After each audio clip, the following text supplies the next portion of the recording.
Oke, silakan bagi Bapak Ibu yang lain yang mungkin masih ada pertanyaan, mau itu terkait progresi ataupun terkait digitalisasi proses bisnis lainnya secara umum, boleh silakan untuk diajukan.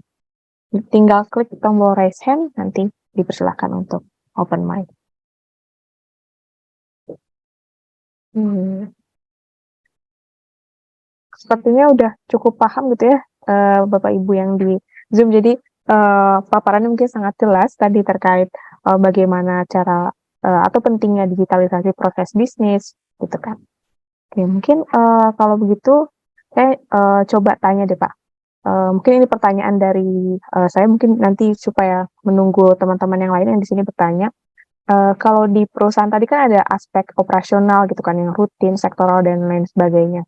Nah, kira-kira, ada nggak ya maksudnya batasan atau kriteria mana, aktivitas-aktivitas operasional yang, apa namanya, dibuatkan ke SOP digital kira-kira emang penting nggak ya, maksudnya semua SOP itu harus dibuat ke digitalnya gitu atau cuma beberapa aja yang penting-pentingnya aja atau yang sering-sering dipakai yang harus digitalisasi?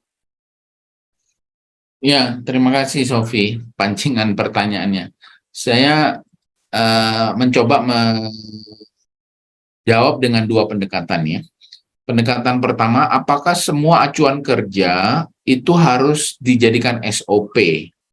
Atau apakah semua acuan kerja harus digitalisasi? Maka jawaban saya tidak. Jadi, apa yang harus jadi SOP adalah acuan kerja yang pertama, satu, mempunyai alur atau stepping, langkah satu, langkah dua, langkah tiga, langkah satu, langkah dua oleh Departemen A, langkah tiga, langkah empat oleh Departemen B, dan selanjutnya.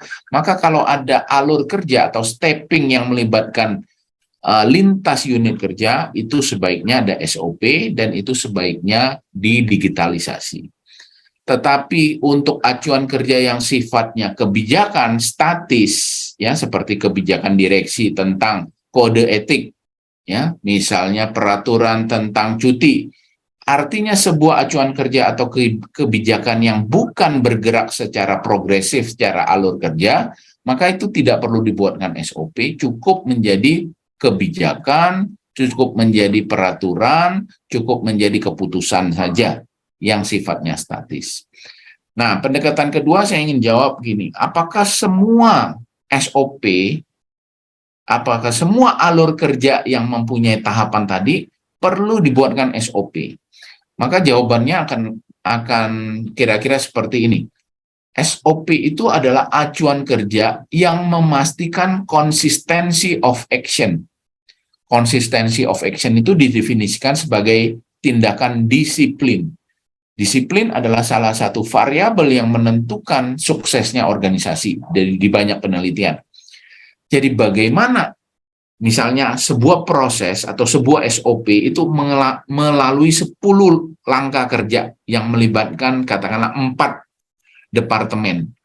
Maka siapapun yang menjalankan itu dengan mengikuti SOP, apalagi dikunci dengan tahapan dalam aplikasi digital, maka konsistensi tindakan itu pasti akan terjadi.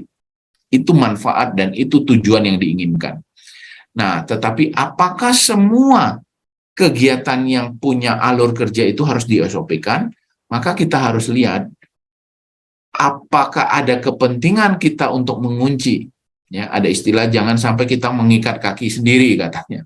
Ya, kita buat, saya ambil contoh saja.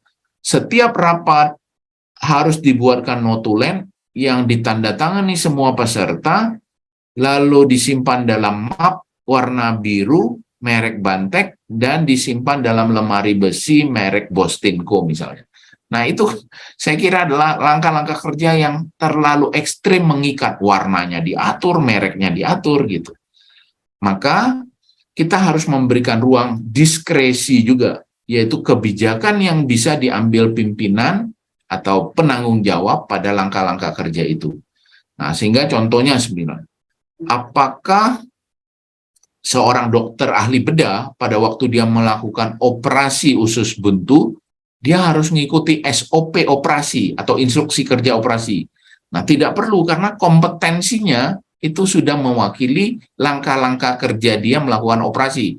Misalnya potongnya dari atas ke bawah, nanti jahitnya dari kiri ke kanan dan seterusnya. Itu adalah kompetensi yang melekat pada spesialisasi dokter bedah itu. Begitu juga sopir, ya. Bagaimana sopir menyetir mobil dengan baik, tentu diwakili dengan surat izin mengemudinya atau SIM-nya.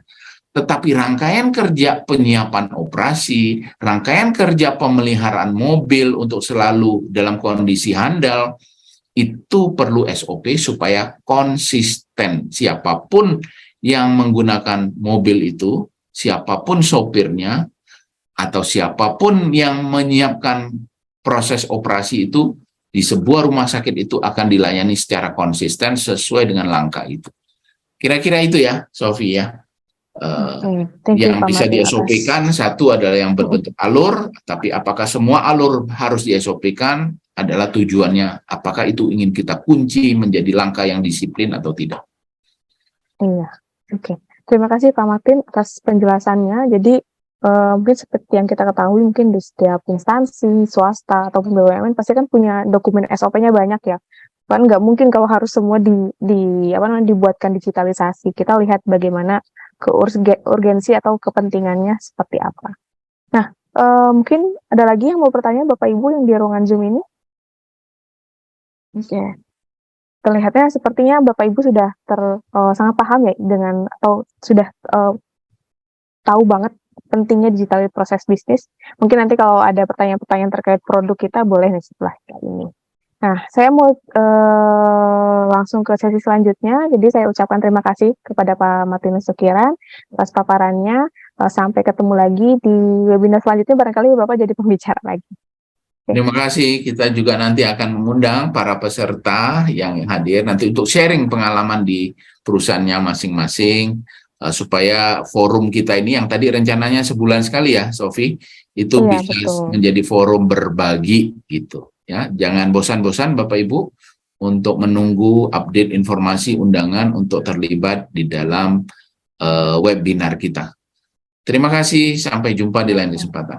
Selanjutnya kami ingin meminta kesediaan Bapak Ibu untuk mengisi polling evaluasi untuk kegiatan Progresia webinar siang hari ini. Nah, di layar sudah lihat kan Bapak Ibu ada polling, silakan untuk diisi. Saya beri waktu 1 menit untuk mengisi polling tersebut, di mana ini menjadi bahan evaluasi untuk kami dalam melaksanakan Progresia webinar.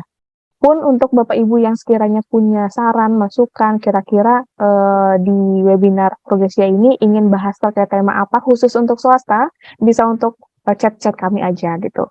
Kira-kira butuh nih untuk pengukuran kinerja atau KPI di organisasi swasta, boleh tinggal chat aja di kontak person tertera. Atau mungkin Bapak Ibu mau update gitu ya tentang kegiatan kita, mau itu tentang webinar ataupun public training, bisa follow Instagram kita di @progresia.ccg ataupun di Instagram CCG-nya sekaligus di @cognoscenti_ccg. Oke, ada berapa slide ya ini? Ada 3. Oke, ada 3 slide nih. Kita nggak tahu ada di posisi yang mana Bapak Ibu, jadi tetap tersenyum. Oke. Aba-aba dari saya, mungkin udah nih. Oke, sudah siap Bapak Ibu? Silakan berikan senyuman terbaiknya. Oke, atau boleh bergaya juga, mau pakai embel-embel perusahaan, mungkin ada gaya masing-masing gitu ya. Oke, silakan. 1, 2, 3 untuk slide pertama. Oke, tetap senyum karena kita ke slide kedua. 1, 2, 3. Oke, dan slide terakhir. 1, 2, 3. Oke, sudah semua ya? Oke, baik. Kalau sudah semua, demikian rangkaian acara webinar Progresia pada siang hari ini. Saya sebagai MC memohon maaf atas kekurangan atau kesalahan kata dalam pelaksanaannya. Demikianlah kegiatan webinar pada hari ini.